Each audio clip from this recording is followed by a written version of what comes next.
Welcome, here I've got OPPO Reno4 Pro and I'm gonna show you how to turn on and off the camera grid lines at this device.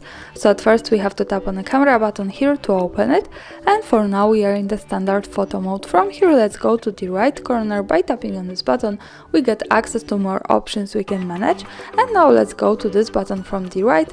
By tapping on this we get access to the advanced camera settings. Now let's slide a little bit down and focus on the photo settings. At the third position here we have the grid option, so by using this button we can turn it on and turn it off like that. This is how it works.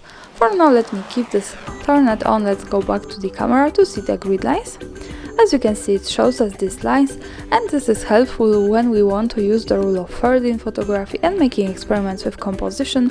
Also remember that these lines are not visible at the real picture, so when I take a photo and when I go here to the left corner at the bottom to the gallery, we can't see them at the real picture.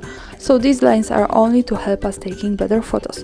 And of course when we don't need this, we go back to the settings in the right, then tap on these buttons once again, slide to the photo settings, tap on this button. So for now this is turned off, and as you can see the grid lines has gone. So that's all, thanks for watching, subscribe our channel and leave the thumbs up.